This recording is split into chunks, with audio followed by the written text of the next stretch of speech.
Welcome to the Spanglish World Network on Zingo TV channel 250. Please remember to download the Zingo TV app at the respective app stores for iOS and Android devices. While you download, make sure you rate and leave a comment. Both apps are absolutely free. Zingo TV is available on Google Chromecast, Amazon Fire, Fire TV sticks, Roku sticks, and also on all smart TVs 2016 forward. Now, as usual, our co-host Gary Groob, and we have a very special guest in Dean Fairall of the Panther City Lacrosse Club. Dean, how you doing, sir?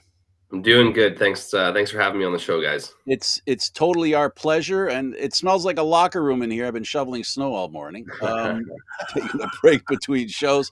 I understand you used to live in Alberta, so you're not dealing with snow anymore. So congratulations, I hate you. No, just kidding. Yeah, no, don't blame you. But the only downfall is living in the coast of Vancouver. It's a little smaller, so it smells like a locker room in here because my bag's beside me. So yeah, and the rain, and the rain, and the rain, and the rain. Yeah, but at least you don't have to shovel it. That's the neat part of the rain. You don't have to shovel it, so that's glass half full.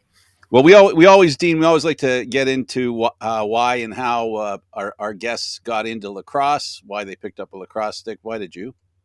So I was actually born and raised in St. Albert, Alberta. And I remember my brother was playing, I think he was 5 years old at the time. And it was one of the first sports that we could play together before they had mini tyke, and tyke is what they call it. So it was just one division. So I was 3 years old playing with my brother, and so it was the only sport that allowed that for my mom. It was easy to bring us both there. So that's how it all started. And then, just kept playing every single year since. You know, when it comes to the attraction of the game, we've had different reasons. You're talking about it. The attraction for your mother was that it was simplified because she could take care of both her children and bring them at the same time. For you, what was it that kept you so interested to the point where now, as a grown man, you're still in lacrosse? You know what? It's a lot of the times it's just the relationships and the friends I made over the years. We had such a good group of guys. We were on the St. Albert Rams. We were on the same team basically every single year, and that was a big thing. And then we had a pretty good team growing up too. So we had some successful teams with some wins. So it makes it a lot easier to like the game when you're winning games. You know what? I haven't asked anybody, and so I'll apologize because you're the first. So I'll be gentle with you. But here's the question: when you started playing, was there anything you looked forward to? Is there something was there a goal that just a light bulb went? I want to do this, or was it just the game? Well, for when I wanted to do it long term, I remember I was actually a box lacrosse goalie until I was about 15 years old. And so I remember the first time I ever scored a goal when I was 15. We were down a few runners, so they let me play player, and I scored my first goal, and I was like, "This is the best feeling ever." You know what I mean? So that's kind of, I think, when the light bulb went off for me later, that I wanted to do it professionally and long term. But I was younger. It was just the opportunity to play with my brother, go there, have some fun. I was pretty useless when I was 3-4 years old, so they just had me taking face-offs. But back then, but yeah, no, it was I think what kept me going is being able to play with my brother and the friends. Speaking of light bulbs, the brighter part of our team, Gary. Well, I want to talk about the Edmonton lacrosse programs. You guys made the Minto Cup in 2011 and Western Final 2015. You must be jazzed about the Edmonton program and the minors with this past year's Minto Cup. Oh, big time. No, it's good to see, because I don't know if you can see the stats of that 2011 Minto Cup we were in. We got smacked pretty good by Whitby Warriors. I think that we had a closer one with the Coquitlam team, but Alberta lacrosse has come a long way. I think our game was probably like 19-5 or something against Whitby back then, and then you see it now. They're battling all the way till I think it was game 5 in overtime or whatnot. So. Just to see how far they could have won that thing, yeah. Oh, I know, exactly. It's so for me seeing that, it's good to see what the guys have done, and for me, like, I've actually talked about this with the guys. We were some lacrosse guys last night, and it comes down to coaching. Like the places like Calgary was successful for so many years because they had guys like Dane Dobie, Andrew McBride, guys like that sticking around, coaching these kids for 5 years plus, which really helps them develop the game, and that's what happened in Alberta. You got John Lintz, Richard Laughlin, Ben Snyder, guys that know the game, been around the game. And, now it's, Lintz has been involved for 10 plus years in coaching, and you just see these young kids that have had them for years. They know the game, they know the systems, where to shoot, and so that's kind of where it's coming from. But it's good to see the success they're having. Dean, we're based in Canada, so sometimes I'm kind of blinded to what's going on here in Canada. So, what we notice, a good gauge for how lacrosse is growing across the country, is the previous NLL draft. Quebec players drafted, East Coast players drafted, and I'm talking the primary rounds, the first rounds. And of course, Alberta as well. That's a good indicator of progress in all those communities. Oh, big time. And the NLL is it's an interesting league, right? You got more or less everyone's from the east to the west, and a lot of those coaches are from the east to the west. And with lacrosse kind of being a smaller niche sport, coaches a lot of times go with what's comfortable.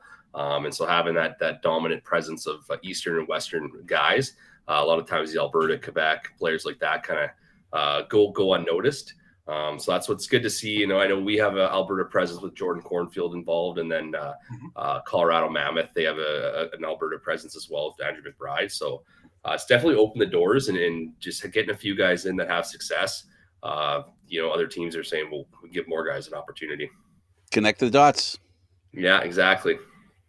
Well, you have a Goche on your team, and he played for Edmonton. And are you kind of showing him the ropes a little bit, because huge after the Minto Cup.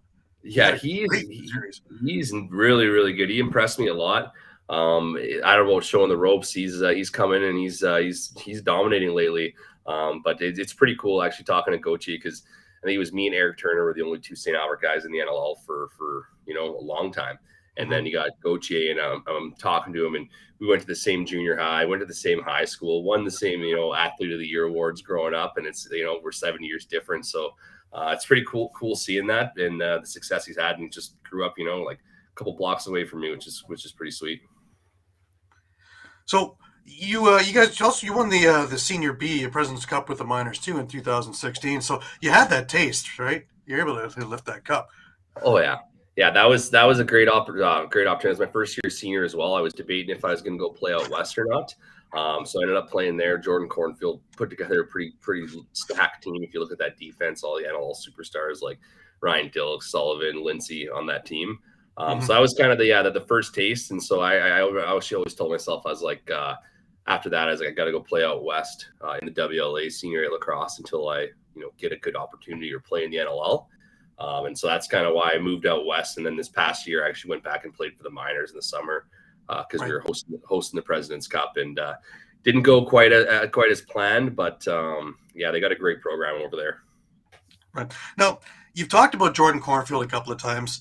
Him and Todd Lorenz, you've mentioned before. Talk about how influential they are and were or are on your career.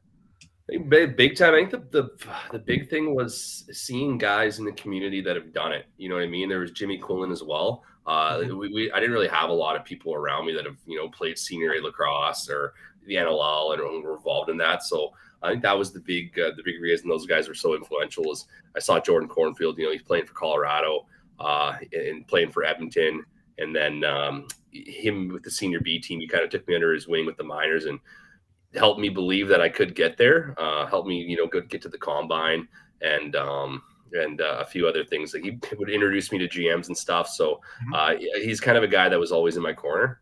So that's why I've always looked up to him. And you went to Canyon University in Phoenix. You spent 4 years there and had a great career. Your numbers were fantastic, 3-time All-American. Let's talk about that program. And then you had this career field, and you were already coming from box. So did you have a preference, or was it just like yeah, I mean, field lacrosse is like a chess match in my opinion. And like if you don't have a good face-off guy, like you can be a boring game per se. If they keep on getting the ball, this is before a shot clock as well. Possess it 3 to 5 minutes, and then go to the net, win the face-off. So I didn't really love field lacrosse a lot because of that. I think the PLL is doing a really good job of putting the shot clock in and keeping the game flowing.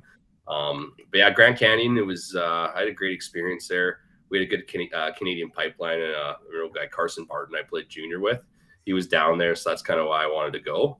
It was club lacrosse, but they definitely treated it like a Division II, Division I program. We were going 5-6 days a week. going hard in practice. The facilities were all Division I that we were using, so it was good. It was a lot of fun. Some of those stats were from blowout games, so padded a little bit. 146 goals, yeah, that's a pretty good. 44 games, that's pretty astounding numbers. So the way you look at it, that's a lot of that's a lot of padding. It's a lot of padding. Yeah, big time. Now you went to the Rebeski tournament, and I'm it's kind of near and dear to me. I'm actually heading out in April this year to go with the Oshawa Green Gales. Let's talk about that. Like that to me has always been wow. I've seen pictures, I've seen videos, I've seen highlights. Now I'm going to get to experience it. But what was it like? And talk about the surroundings, the tournament. Oh, that was one of the best tournaments. It's funny. I was with a few guys last year, Reed Reinhold and Vinny Ricci, the group of the guys that we went, and we were talking to a few other lacrosse guys about how that was the best tournament. When guys are done playing in the NLL or whatever, we recommend it. It's just funny because coming from Alberta. Obviously, lacrosse a little bit smaller. I went out west to BC, and you see kind of these hotbeds and these zones for lacrosse. And then going out to Prague, I would have never thought lacrosse would be that big. And it's just it's Friday night under the lights. Their hometown team's playing. The fans, it's packed in the stands. So I was a little surprised with that atmosphere. So I think back to what I said about the coaching, you get a few good coaches over there. Give them 5 to 10 years, you're going to get to see some NLL players come out of there. More of them. I think there has been a couple from Europe, but I think more and more will start developing. Did it awake your opinion to world lacrosse? Because we tend to get in a bubble in North America and think this the only place it is. But to have everybody from everywhere, and to just pal around and be able to talk and get to know people, did it really awaken the thought of world lacrosse? Big time. I remember actually there was one player on the Czech team. His name, I think he was Dominik Pesek, and he was gross. I think he had a sniff in the NLL as well. But yeah, it opened my eyes, just all the different countries from everywhere, and how the passion. These guys all had passion from different. We had Sweden, Slovakia, Finland, Czech, all these different countries and all this passion, and then just it opens your eyes and sees that there's a big opportunity for lacrosse in these next few years. If these people can get the coaching and fall in love with the game that like we've had in North America, definitely a lot of opportunity. And yeah, opened my eyes big time seeing the passion they brought and skill. Right, of course. Now you get drafted by Colorado. You make it to camp. You weren't able to crack the lineup. What kind of things did you learn on what it takes to become an NL player? Just those couple of camps, I think 16 and 17. Yeah, so I went to Colorado camp twice. I was at Vancouver rookie camp once as well, and then obviously cut from Panther City my first year over there. And if you learn, it's a grind. The NLL is a grind. These guys, like I was talking yesterday, also these guys, and I don't know, like these guys who played 10 years in the league and continue to have a career. Like I have a lot of respect for those guys. But just for going from camp, I learned that it's a really small league, really, really tough to crack. A lot of opportunities are given to players, like a lot of investments and obviously draft picks and stuff like that. So as a free agent, it's really tough. So I learned sometimes you just got to control what you can control, and sometimes it comes down to timing. If you know what I mean, like sometimes it just they already have 4 lefties that they're good with, and they just need a guy for camp. But if a guy goes down, you got to be ready to go. And that's kind of what happened for me and how I got my opportunities.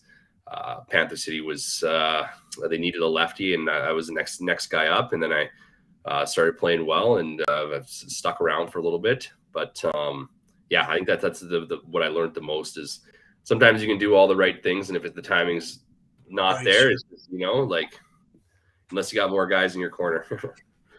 But you were smart though. You were having good seasons in WLA as well in the summers, which kept you on the radar, also kept you in with some of the GMs that kept watching and looking. So, let's talk about the WLA, because personally, I love summer lacrosse. I love MSL, I love WLA. I can't get enough of it. Really. Yeah. Here I am in my car traveling, 4 nights a week, going all over the place. Yeah, especially Ontario. That's a lot of driving over there to get to games. Yeah, but you're not doing it in the snow. That's true. Yeah. Luckily there. So it's a lot better to travel in the summer. Six Nations on a Tuesday night, though, Yeah. Oh, big time. It's a little nice over here. You got going to the island. You're riding on the ferry. So Yeah, Well, we those learned from Gary. We learned from Gary before the show started that things can go sideways in his car. yeah, hey, you never know.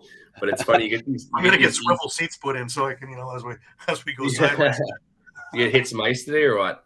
Oh well, I go to work for 2 a.m, so they hadn't quite plowed yet in a lot of the streets. So, having a smaller car, it's being a bulldozer wasn't exactly what it's designed for. So, but Yeah, no. we made it. We got it. But, there you go. I know. I had to get growing up. I had to get good with my e-brake. That's for sure. Oh boy.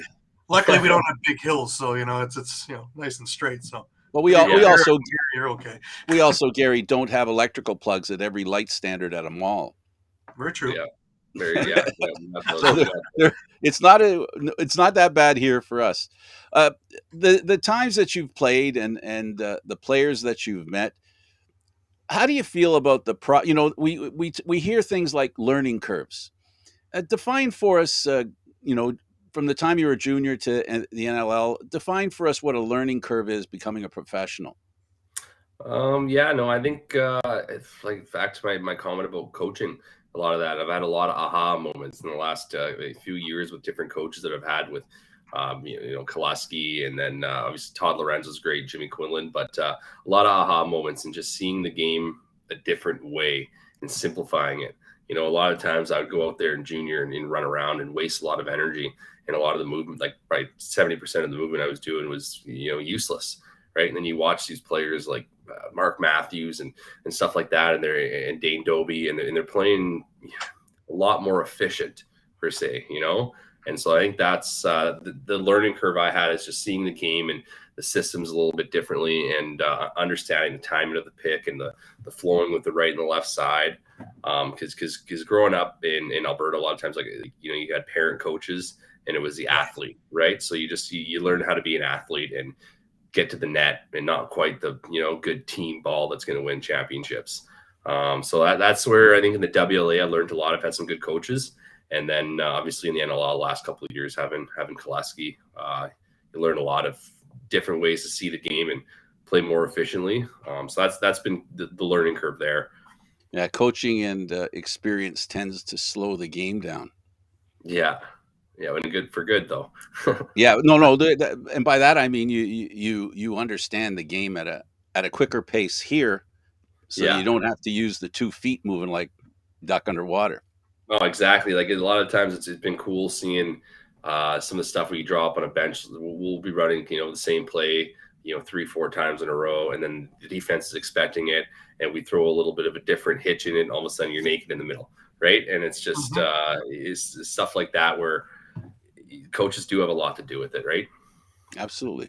Well, it goes all the way back to the 70s. We had Johnny Davis on not long ago, and he had talked about that, 2,500 points in about 8 years. But he was never the quickest guy out there, but every move that he had meant something.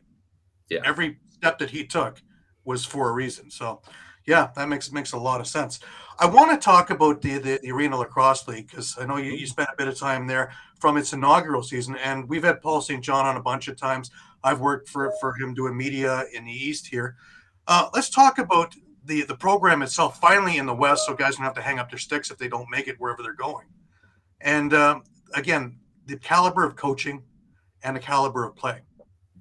Well, I was impressed. I mean, for me, going in there, especially with the 2 years of COVID or whatnot, got old quick. That's for sure. Like, I got old quick. So I was looking at my roster over the first time, like, who are these young guys? Like, I have no idea who these guys are. But I was impressed with just how organized everything was. Like, you went there, and I didn't really know what to expect, and it felt like, coming from NLL camps and kind of knowing what it is to be treated like a pro.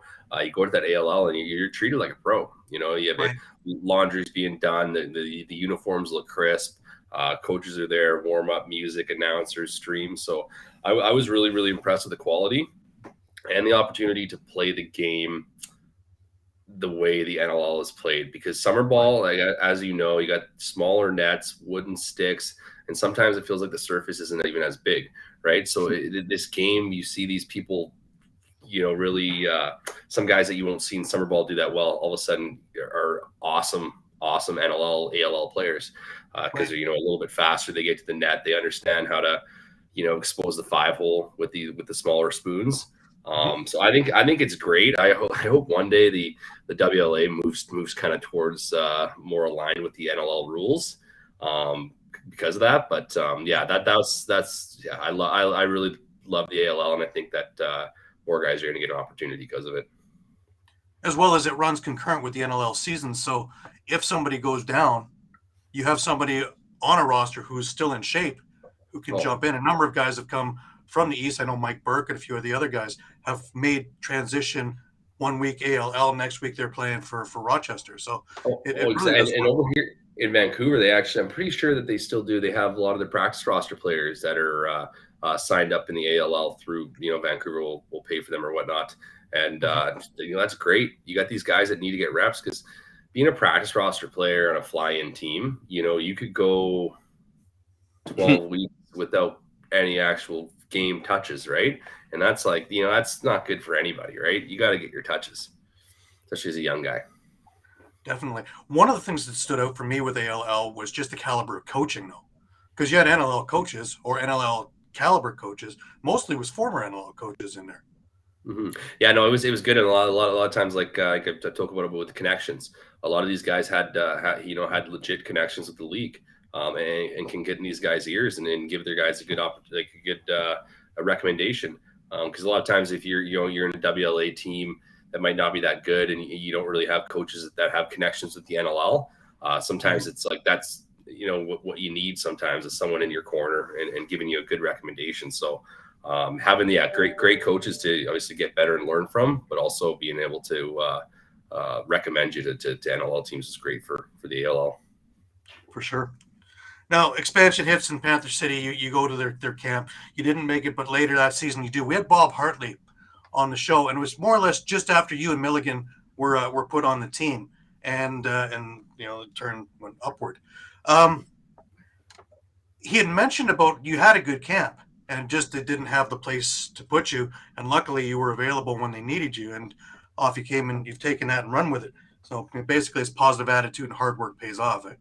Yeah, and exact timing again. And then I know that's what happened. They had a draft pick in my position. And, I've been to 6 or 5 camps or whatever. That once you're a draft pick, they got an investment in you, right? So it makes it a little bit tougher to take a draft pick over a free agent who might be, similar in play. It was awesome getting called up last year, and especially with Milligan too, and both of us having some success was pretty cool. Definitely. Now you had Dan Teed as your coach offensively. I've known Dan for a number of years because I was with the Brampton organization for a bunch of years. Talk about Dan as a teacher as well as a coach. Yeah, no, he knows how to score. That's for sure. And and it's funny because our coaching staff, those guys love the game, love it. They're participating in drills, and so a lot of times just watching Teed and seeing how he's exposing the goalies was good to learn. And then back to what I was saying about TK, it's just the timing. Teed would teach us a lot about the timing on the picks and how to get open, and so learned a lot from him there. And it was crazy because growing up, you watching Dan Teed, Tracy Koleski, and these guys are coaching me. It's like pretty nuts. Mm-hmm.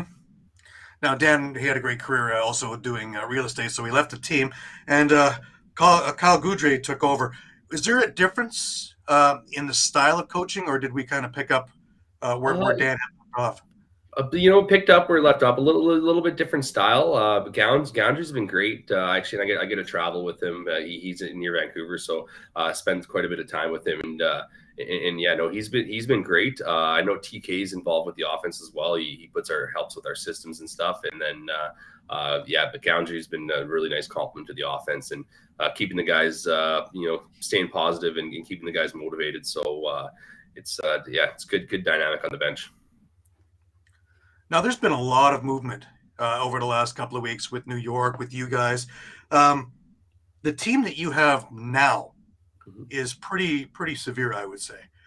Between you, Patrick Dodds, Donville, Milligan, when he comes back, Jake Fox, Gauthier, it goes on and on and on. Greniak, Phil Caputo found his niche over in Panther City as well.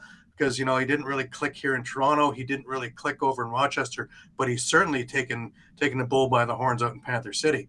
Let's talk a little bit about all the teammates and how, it's chemistry, really. And you guys just seem to enjoy being together and as a team. Yeah, no, it's TK actually. He said it on some of his speeches. I'm sure you guys have seen it, but he calls it our sanctuary. When we're getting together, it's our sanctuary, and I know that they've done a really good job of getting obviously good lacrosse players, but good people in there first. So that was definitely one of their prerequisites. But we got a lot of really young guys, different dynamic on the team than I think most. I think our average offense before Callum Crawford got there, obviously our average age was I think 23 or 24 years old. Mm-hmm. Which is, a lot different than, let's say San Diego Seals or something like that. So it's probably closer to 30 or over 30. Right. But we got a lot of guys that just got out of college and just we're pretty much full-time lacrosse. That's all you do in college. So we got a really, it's a good vibe with our team. We have a lot of fun. It seems like I feel like I'm 28 years old and I feel like I'm an old guy by a long shot. So we have a lot of fun, and the boys are dedicated. We got Zoom calls every week, and group chat. People are firing away all the time. So it's good, and the future's bright too. With obviously Donville, Dodds, Grennan, Gauthier, Malcolm.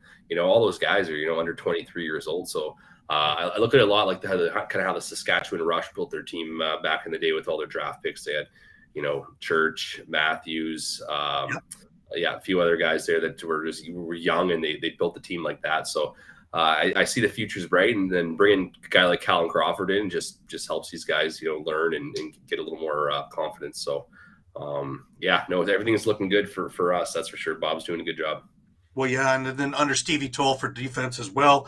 Also with the transition, because with that young lineup is speed. And there's not a lot of teams in the league can keep up.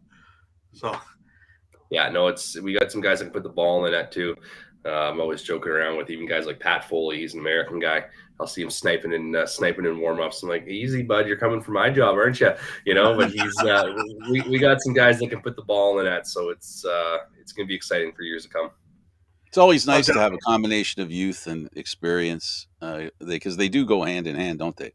Oh, yeah, big time. And I think I haven't met Callum yet. I'm looking forward to seeing him at practice tomorrow in Vancouver. I've heard nothing but good things. So I think he's going to help our young guys a lot. Now, Frank said this a number of times, it comes with your coaching staff, really. Winners win. Simply put, winners win. And you've had Dan Teat, Tracy Koleski, Bob Hartley. You're talking about Stevie Toll. These are all perennial winners. They've won on every level. They know how to win. Now that rubs off on the team, does it not? Oh, big time. It's rubbing off, and we've had a lot of close games too. So and that's where we're kind of learning our identity and finding our identity is in these close games. There was a lot of them last year at the start of the year, at least, where it was we were there the whole entire game, just couldn't figure out how to close it out. So I think these guys are, they're rubbing off, and you see our fourth quarters are getting stronger and stronger, and it's just, their speeches and their motivation and their game planning, it's definitely helping us with those fourth quarters, and then getting the win. It sounds like I might be pushing back a little bit on good coaching, but it helps to have veteran players because players have to see what it's like to win. They have, to understand it. Sometimes sports, being an athlete's about touchy-feely kind of thing, right? You really have to feel it. Yeah, big time, and that's we've had Jeremy Thompson. He was there last year as well. I think he was key having him around. He's won a little bit, and it rubbed off on the guys. It just those guys just bring a different kind of demeanor to the team, and it rubs off. It's amazing how motivating winning is. Oh, I know. We have fun when we win too. So it's kind of addictive a little bit, right? It is, and it's brutal to lose, and there's nothing worse. The vibes are always so high on the road. You get a big road win or anywhere with the guys, and I think that's why our team's so fun. Is we're all hanging out after games and stuff like that, and celebrating the wins.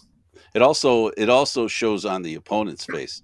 Like when you're playing on a really good team, you know when you go out there, they're ready. You can see the opposition. How much does that fire you up?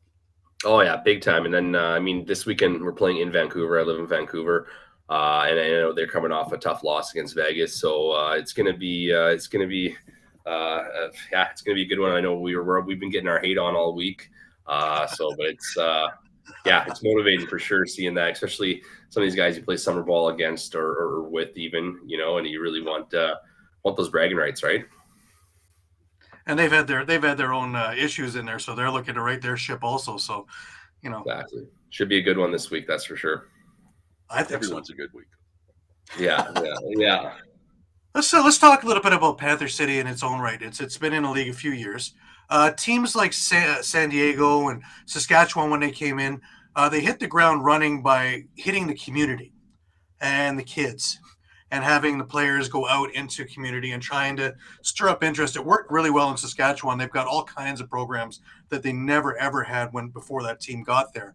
It's worked in San Diego. They've developed the under 9s, under 12s, under 15s, and so on. And they've been traveling. They've been here at the Rock facility in a number of tournaments. What's being done in Panther City to stir up interest?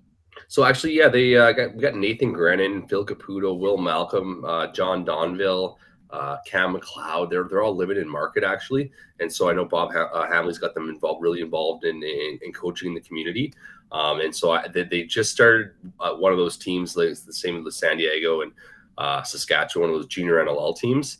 So they're getting that going. I know the guys have been doing camps, weekly, trying to get the grassroots going. And you see that in Fort Worth. There's a lot of opportunity to grow the game, but I don't think they've had a ton of lacrosse the last 5-10 years. So it's good seeing the models that they did in Saskatchewan and places like that, where they grassroots, it pays off in the future. So I think right now we're paying dividends and the guys are working hard. So we're hoping in the next 3-4 years we start seeing it paid off in the stands. Right, because it's kind of hit and miss in there, isn't it? You've had some great attended games and some games not so great attended.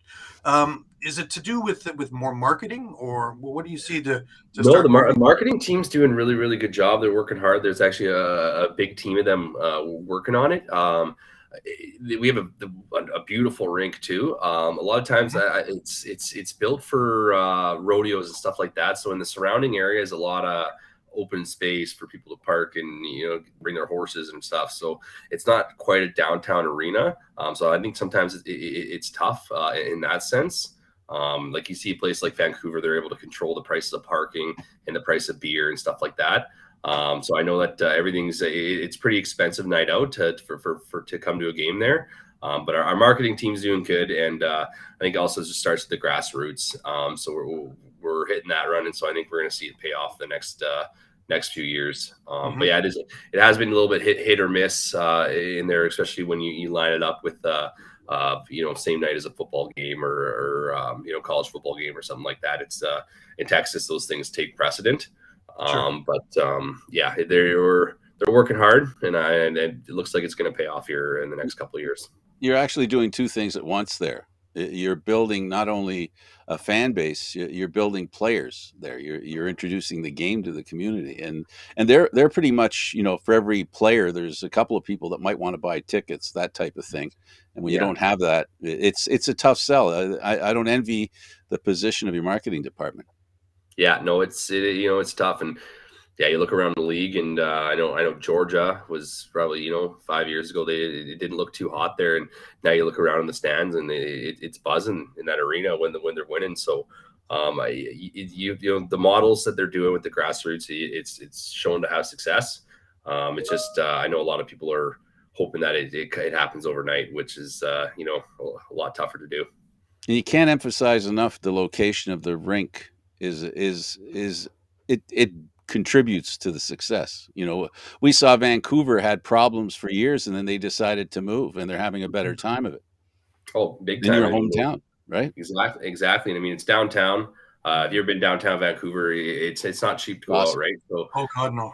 Yeah, let's just say $10 a drink, but the Aquilinis are able to get $5 beers for a pre-drink. So a lot of times people are going for the pre-drink and then falling in love with the game while they're there. But if it wasn't for the convenience of being downtown and the $5 beers, you might not get a handful of those people. Well, there you'd have to park at the Costco too, because there's no parking there. Oh, I know. Yeah, exactly. SkyTrain is the only thing there unless you're paying again at the Costco, the underground parking there. It's nutty, but trying to get to Langley, at least when I was out there, that's a whole different journey too, because SkyTrain to the end, it's still another 45 minutes to get there, and then trying to get back out. It eliminates the mainland out in Vancouver. So again, it's logistics. At least downtown, they can make it from Victoria and still make it back. And then in Langley, I think you were getting lacrosse fans. These people are already seeing everyone play in the WLA, so it's nothing. I hate to say it, but sometimes it's like, well, you can pay $5-10 in the summer to go see these guys play. Why are we going to pay $50 to $100 to go see these things? So I think having it downtown, you're getting at least a different demographic of fans, right? You're getting people that are going for the beers, so it's good. Also for the evening entertainment, everything, the whole package, right? Yeah, exactly. Well, there is a saying, right? Let's go downtown. Yeah, right. Let's go to the barnyard. No, I don't think that doesn't ring as well as. Exactly. Right? So we'll see what happens. Calgary's has been doing great too. They got an arena close to the downtown core, so and they make it a party as well. So I think that's what it is. Yeah, absolutely. So it's a challenge. I'm sure your marketing department's doing the best they can with what they've got. So it is every team has a different challenge. But what we've learned on this show from the previous commissioner and some other people that have been here is there's a plan that works, and they're trying as hard as they can to pass that information from team to team, new or old, to make sure that that template is paid attention to, at least to figure out what works in every community depending on it and its challenges. So it's a business, man, and people aren't coming just because there's a game going on. They're going to pay, and if they're going to pay, there has to be. Well, we know the game's great. You both have mentioned it. Once somebody gets there, the free beer gets them there. The saying is, an NLL Lacrosse ticket, you pay for the whole seat, but you only use the edge of it if it's played right. Yeah, right. Well, it's just getting people on that first edge. We got to get them there, and then they're good to go. But it's good to see. Like, it's really sweet for me. I've only been playing the league a couple of years and going to these different atmospheres. Playing in Vegas for their home opener, playing in Colorado and Calgary last year, those kind of markets, and then seeing Philadelphia as well, Rochester as well. Like it's pretty sweet seeing the success some of these franchises has, and it's the league's got a promising future if we keep the momentum going. How important is it, the success? We all know the league does respect its players, but, respect only goes so far. The players don't earn a lot of money. How hopeful are you that the league might finally get to a point where a player not necessarily not think about an off-season job, but at least not think of a during season job? Yeah, I think we're I know there's a committee that's being put together of some young guys that are seeing a full-time lacrosse situation. You'd obviously have to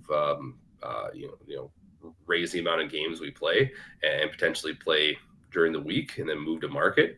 But I don't think we're too far away. I mean, if you look at the expense reports on bringing these guys in for all these teams with all the flights and stuff like that. You have that money. Instead, you pay it to the player. You have a few more games. I think it is doable. But I think probably, another 5 years until then. But you see a lot of these young players who come in the league that are full timers and are looking to make a career out of it. So I think there's enough of those guys where it's going to continue to get momentum. But from the money standpoint, I think if we, instead of flying everyone in, if these players or if the teams kind of looked at what it would be to bring these guys into market, I'm curious if it would work if they ran the numbers. That's for sure. Yeah. Well, they do that in Toronto with Oakville. Jamie's got a lot of his guys working at track and for track and for that facility. So it's also easier when the team has to travel because they don't have to get time off work. Yeah, he's the boss, right? So off we go. So it makes a lot of sense what you're saying. The league in its own right, Sakavitz, when he was on, compared where we are now to about the NHL of the mid-'70s, give or take. Expansion had hit. TV was starting to come in, but it hadn't quite hit that bang, that level of marketing and that level of sponsorships and things like that where it can flourish and the guys are making all kinds. I'm thinking that the elevator has started to come off the ground floor. It's been there for a while, but I'm thinking that now the way it's set up, and now with Brett Fruit as the commissioner, and you're talking about more extreme kind of marketing and different kind of areas that they're going to hit, that we're starting to move forward to what you're saying. Yeah, no, it's we got there's a good team the NLL's got, and I think we're getting closer and closer. A lot of times we have some players in the league that have good jobs too. You know what I mean? That Sure. are convincing the older people that might be used to making that chunk of cash from the NLL on top of their regular job, right? It's kind of tough to tell those guys that, hey, you're actually be full time and you're gonna, so that's where it's a little risky too, because you tell these guys are full time. A lot of these people are teachers, cops, firefighters, stuff like that. They can't just drop that, right? Right. So that's why it's like to pay the guys that get rid of your pension and stuff like that. It'll be interesting to see what that dollar, that value is to get guys to go full time. That's why I think it's important that the first, if they can work it out, like if they can get off seasons, if they can get their off season job and keep it, and then not have to give it up, but step back from it if they had jobs like that. But what I wanted to say about the ownership here, one thing that's common that we've learned, the ownership groups that are here in the NLL now, they're heavy investors. They're people who are they're investment people. How important is it that at this point in the NLL, as a player and a person very interested in the game and in the National Lacrosse League, investment's really important at this point, right? I mean, almost more important than paying the players, because I think the investment there has to be a return for the money to go to the players, right? Yeah, no, big time, and you need to have big money in the league. But we found that out with some franchises that don't succeed. You need to be able to eat those first 3 to 5 years until you start to see a fan base and you see revenue generating. Yeah, no, it's you see the Edmonton rush when they left Edmonton. The guy, I forget what his name was, but he owned the team privately, and he was basically so he owned the team privately, and so he had to pay, to rent the arena, you had to pay for marketing, you had to pay for all the staff, marketing, everything like that, right? So it's just you get these owners who already have something going on in the arena, and it's just so much easier to tell their staff that, hey, you're already marketing the Canucks, you're also going to be marketing the Warriors, right? So that's why the big money, I think, is important, because those guys can eat a few years to see some success. Yeah, and if you don't have to think about the franchise success, in other words, if all the franchises are strong and self-supporting and not necessarily making a ton of money but not losing money, they're all in good shape, they're healthy, a lot of other things that you need to think about that the league needs to look into, and the Players Association needs to look into, you got time to do it. You can concentrate on that. So a lot of these problems that you had, like with Edmonton and some other teams in the league in previous years, there was this Band-Aid situation that they had to figure out what to do. But once you're all rowing in the same way and everybody's pretty equal, you've got a great chance. I think that's what Gary's talking about when he's saying that they're, the elevator's on the rise. It's just, you don't know when it'll turn. It's going to be one of those situations where all of a sudden, people are going to say, oh, wow, they're getting paid now? I didn't realize that. It's going to happen. It's going to happen. No, exactly. Exactly. And we've got the right people on board, even from the Players Association with Zach Currier and Reed Reinhold. You definitely see everyone getting aligned from players' standpoint to the ownership and management. So it's good to see. They can concentrate on the game. As long as the teams are doing fine, they can move on from there. Yeah. Having those guys in there and having that with that ability to work with the league itself, isn't that a godsend?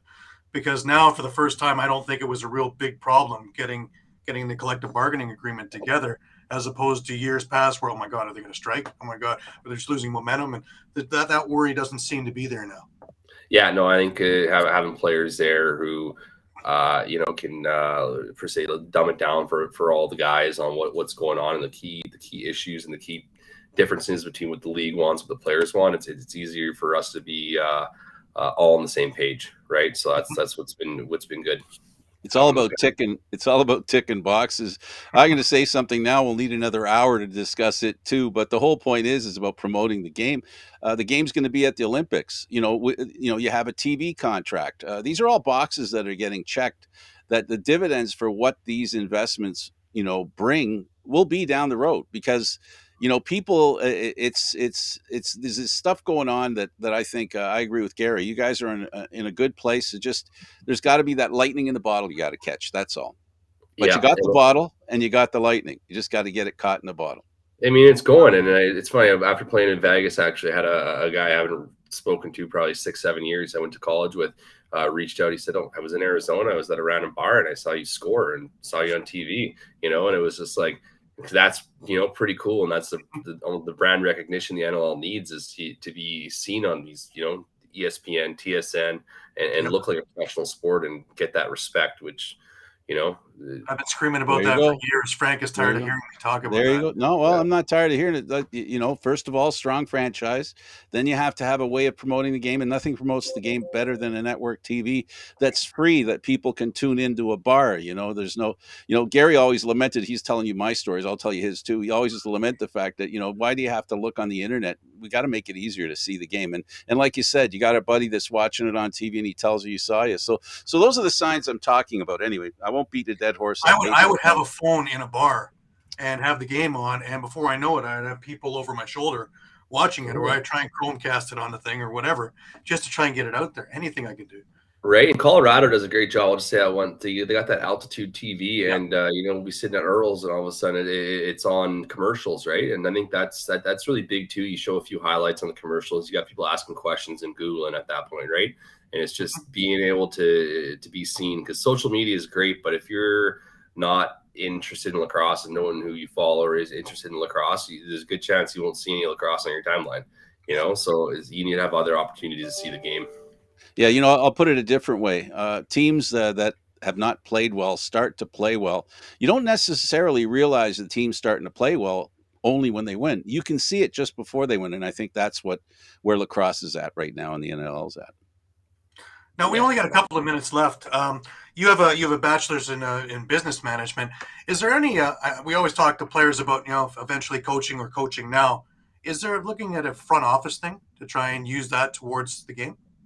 Maybe one day. Actually, one of my best buddies is Reed Reinhold, who just lives a few doors down from me, actually. I always see the momentum that they're having, and it would be great to get involved. I actually do. I'm an account manager for a company called Paladin Technologies. We do integrated technology, so primarily security systems, access control, CCTV. So that's been great. I've been loving it. But if there's opportunity to grow the game and and have a positive impact there, I would love that. But obviously, have to be something full time where you give up my daytime, which would be pretty tough. But it'd be good. And there's, like I said, it's going the right way and trending the right direction.